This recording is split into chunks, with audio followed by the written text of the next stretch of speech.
박근혜 대통령과 성완종 회장, 경남 기업이죠. 긴 인연을 맺어왔다 이런 얘기가 있습니다. 그런데 그 인연이 아주 묘하다 이런 평가가 나오고 있는데요. 어떤 이야기인지 하태원 차장과 함께 자세히 알아보겠습니다. 하태원 차장, 네. 묘한 인연이다.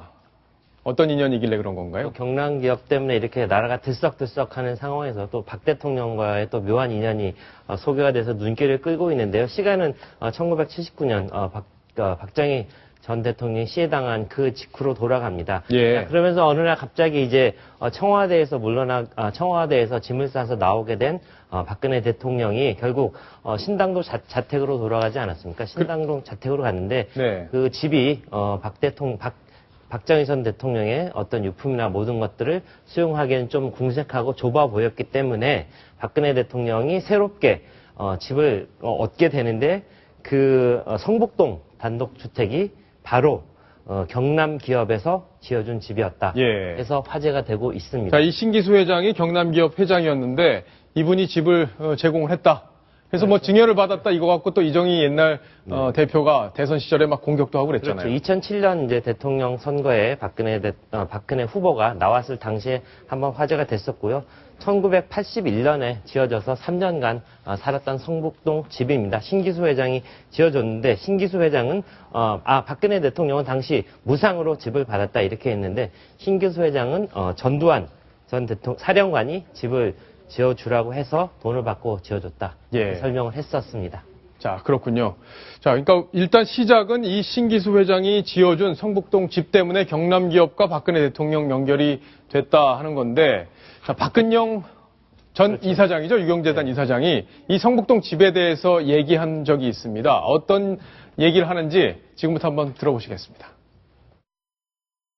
33년 전이죠. 전격적으로 결혼까지 가게 되면서 1982년 9월 14일 성북동 정원에서 화제가 됐었던 기억이 나거든요. 특별한 인연인데 우리가 성북동에를 살았잖아요. 원래 부가연동에 사셨는데 일로 이사 오신 네, 거죠? 그쪽으로 이제 내가 우리 아들이 결혼을 하면 여기서 좀 며느리하고 다 살아야 되겠다. 이제 이런 생각을 하고 지신 집에 글쎄 딱 우리 우연히. 그죠, 아주 우연히. 우연이죠. 이게 굉장히 우연인데 네. 요 벽 사이에 이제 문이 하나 만들어지는 거죠. 네. 그리고 거기를 우리 박근혜 여사님께서 왔다 갔다 하면서 언니 뭐 음식도 해주고 뭐도 해주고 계속 도와주고 그 네, 시댁의 배려로 제가 이제 그렇게까지도 했습니까? 하면서 이제 지냈죠. 네. 와 하는 소리까지 들으셨는데 바로 이 성북동 자택인데 박근혜 대통령이 2007년 대선 때 이게 논란이 되자 이 집이 논란이 되자 이에 대해서 직접 설명한 적이 있습니다. 그 설명하는 이야기도 한번 직접 들어보시겠습니다. 후보께서 이 성북동 주택을 무상으로 취득하였는지 여부를 포함해서 그 경위에 대해서 좀 말씀해 주시기 바랍니다. 저는 그 부모님이 사시던 또 남기신 유일한 재산인 신당동으로 동생들과 이사를 왔습니다. 근데 너무 집이 좁아서 뭐 어떻게 꼼짝을 할 수가 없는 상황이었습니다. 이런 사정을 아시고 그 당시 신기수 경남기업 회장께서 아버지하고 인연이 있던 분이 좀 도와주겠다는 생각으로 성북동에 집을 마련했으니까 거기에 그 유품도 다 보관할 수 있는 장소가 있다. 이사를 가면 어떻겠느냐. 이제 그런 그 제의가 있어서 제가 받아들였던 것입니다. 박근혜 대통령이 저 때만 해도 상당히 젊어 보입니다. 자, 지금의 경남기업과는 약간 또 직접 관련은 없다고 볼 수 있는 게 지금의 경남기업은 그렇죠. 대학원설에서 네. 인수를 해서 합병이 된 거니까요. 지금 경남기업이 화제가 되니까 그런데 중간에 대우가 한번 인수를 했었고요. 그 대우가 인수했던 걸 다시 성완종 회장이 다시 재인수한 거니까 어떻게 보면 직접 연결시키는 물이라고 보이죠. 그러니까 묘하게 경남기업과 연결이 된다. 지금 이런 얘기들이 그래서 나오는 것 같은데 조수진 차장. 네. 대통령이 베트남을 방문했을 때 또 경남기업에서 지은 건물에서 행사를 했었어요. 네, 그것도 좀 인연이 있는 거죠? 예, 이 베트남에는 경남건설이 지은 그 건물이 베트남에서 가장 큰 건물입니다. 우리나라 63빌딩의 한 3배 정도의 규모가 되는데요. 바로 지금 보이는 바로 저 장면이죠? 그렇습니다. 바로 경남 랜드마크 72 호텔입니다. 네, 여기에서 대통령이 화제가 된 것 사실상 첫 패션쇼에 한복 모델로 직접 나섰기 때문인데요. 2013년 베트남 국빈 방문 행사 4박 5일의 일정이 가장 조명을 받았던 것은 바로 저 한복 패션쇼에 모델로 직접 나섰다는 점 때문이었습니다. 그렇군요. 하태원 차장. 네. 저런 거 결정할 때 외교적으로 뭐 여러 가지를 검토를 할 텐데 저기로 하게 된 경위 이런 건 뭐 파악이 쉽지 않겠죠. 어떻습니까? 뭐 오늘날 뭐 이런 상황이 벌어지리라고 누가 예견을 했겠습니까? 자, 근데 베트남에서 가장 유명하고 가장 큰 건물, 바로 경남 기업에서 지어준 랜드마크 건물이기 때문에 기왕이면 우리 건설, 우리의 기술로 만들어진 건물에서 저런 교민 행사를 하는 것, 뭐 그런 부분은 굉장히 자연스럽게 여겨졌을 거라 생각하는데 이제 그 성완종 회장이 운명을 달리하고 이런 대규모 그런 스캔들로 이어지다 보니 그런 부분이 다시 한번 주목을 받는 것 같습니다. 예. 좋은 일만 있었으면 좋겠는데 저 불행한 일이 계속 겹치다 보니까 대통령 지지율도 최근에 보니까 많이 떨어졌던데 대통령이 갔다 와서 지금 순방 갔다 와서 또 얼마나 지형이 바뀌어 있을지 그런 것도 좀 궁금합니다. 자, 이번에는 반기문 총장 얘기를 좀 해봐야 될 텐데 하태원 차장. 네. 사실 반기문 총장하고 성완종 회장 가깝다 이렇게 다 알려져 있었는데 반기문 총장이 오늘 이 문제에 대해서 언급을 직접 했다고요.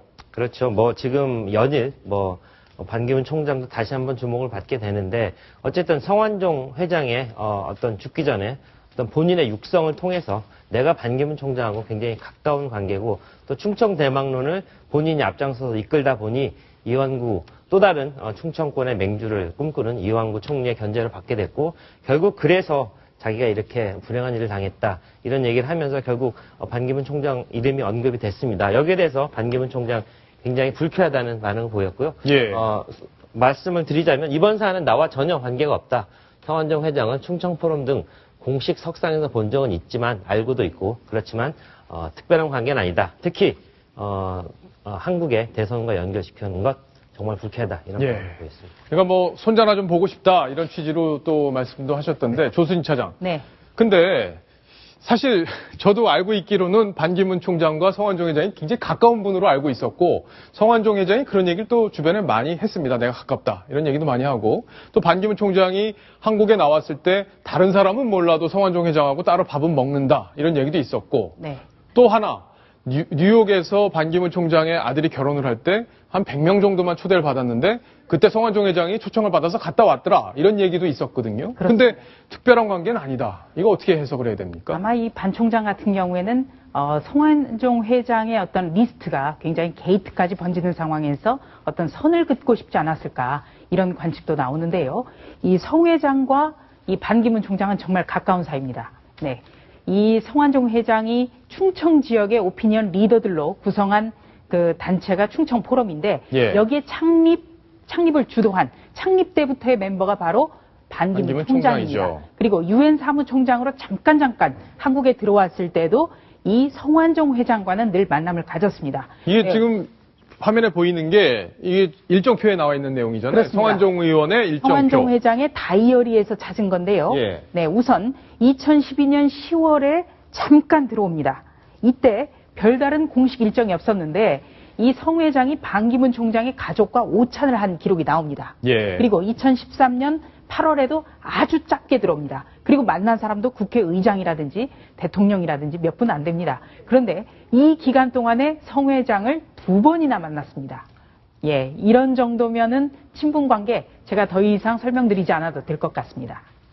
하태원 차장이 보기에는 네. 두 분이 친한 거 맞아요? 아니에요? 네. 왜냐하면 지금 이완구 총리가 사정을 했는데 기획사정을 했는데 네. 반기문 총장하고 나하고 친해서 그렇다 그랬는데 반기문 총장은 나 그렇게 안 친해 이렇게 지금 얘기를 하는 거고 어제 저희가 반기문 총장의 동생인 반기상 전 경남기업 고문 인터뷰를 했는데 반기상 고문도 비슷한 톤으로 말을 했어요. 그렇게 가까운 사이는 아닐 거다 이렇게 얘기를 했단 말이에요. 그렇죠. 이완구 총리가 초반에 해명을 잘못해서 이렇게 사안이 굉장히 꼬였던 부분 한번 되돌아볼 필요가 있고요. 제가 반기문 총장을 이완구 총리에게 바로 빗대는 건 아닌데 어쨌든 인정할 부분은 인정을 하고 그렇지만 이런 부분은 사실과 다르다. 그리고 특히 내가 지금 유엔 사무총장으로서 해야 될 일이 많은데 어떤 국내 정치에 발목이 잡히면서 자원 외교 비리 이런 부분과 연관된 사람처럼 비춰질 경우에 내가 유엔 사무총장으로서 아직도 2년 동안을 더 해야 되는데 이 부분 굉장히 앞으로 일을 하는데 굉장히 방해가 된다. 이렇기 때문에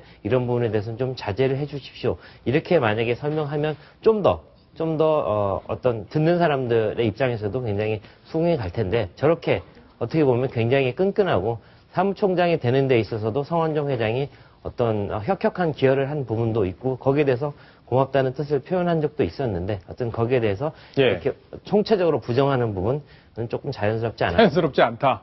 예, 저도 그렇게 좀 보이긴 합니다. 조수진 차장이 정리를 해주시죠. 네, 저는 이번에 그 성완종 회장의 그 장례식을 보면서 참 많은 걸 느꼈습니다. 네, 아주 비극적인 최후, 그리고 또 어떤 게이트 문제, 이런 파문 때문에 정말 현직 정치인이 많이 참석을 하지 않았습니다. 그래서 제가 다시 한번 눈여겨본 분, 다시 한번 평가하게 된 분이 있습니다. 특히 이 충청 지역의 의원들은 성 회장과 다 가깝지 않다라고 하고 있는데요. 그 장례식장에 참석한 분이 새누리당 최고위원이 한 분이 있죠. 바로 이인재 의원입니다. 이인재 의원. 예. 참 모든 사람이 친하지 않다. 뭐 의정 활동을 1년밖에 같이 한 경험밖에 없다. 이렇게 이완구 총리가 얘기할 때 장례식에 참석을 했고 모두가 다 혹시라도 게이트 파문에 연루될까봐 성 회장의 돈 절대 안 받았다고 하는데 새정치민주연합의 충남 공주 조선 의원 바로 박수현 의원이라고 있습니다. 이분은 500만 원 합법적으로 후원금 받았다. 어떻게 보면 후배들을 위해서 장학금을 주는 그런 어떤 심정이라고 얘기를 했었는데 스스로 돈을 받았다, 후원금 받았다, 이런 거 아무리 합법적이라도 말하기가 참 쉽지 않았을 겁니다. 저는 이번 전국에서 두 분 다시 보게 됐습니다. 예, 이인재 최고위원의 경우에는 이제 선진당하고 새누리당이 합당을 할 때 이제 성완종 회장이 당시에 이제 합당 창구, 선진당의 창구였고 새누리당에서 이제 김태흠 의원이 창구였고 선진당의 대표가 그때 이인재 의원이기도 했죠. 그래서 아마 이제 두 분이 굉장히 가까운 사이였고 이번에도 또 의리를 지킨 그런 경우가 아닌가 싶은데 박성훈 논설위원. 네. 결국에는 반기문 총장 때문에 이렇게 큰 일이 벌어졌다는 성완종 회장의 어떤 주장 네. 그리고 생각 이런 것들을 좀 짧게 정리를 해주시죠. 지금 그 반기문 총장의 설명을 성완종 회장의 얘기와 비교해 보면 짝사랑 아니었던가. 짝사랑이었다. 예, 일방적으로 반기문 총장을 존경하고 따르고 뭐 인간적으로 그럴 수 있겠지만 예. 어쨌거나 본인이 생각하는 만큼의 대권을 염두에 두고 상호 승인 아래 이루어진 행동은 아니었지 않는가. 아, 그렇군요. 자, 반기문 총장과 성완종 회장의 이야기까지 정리를 해봤습니다. 여러분은 지금 언제나 시청자 편에서는 박정훈의 뉴스탑10을 시청하고 계십니다.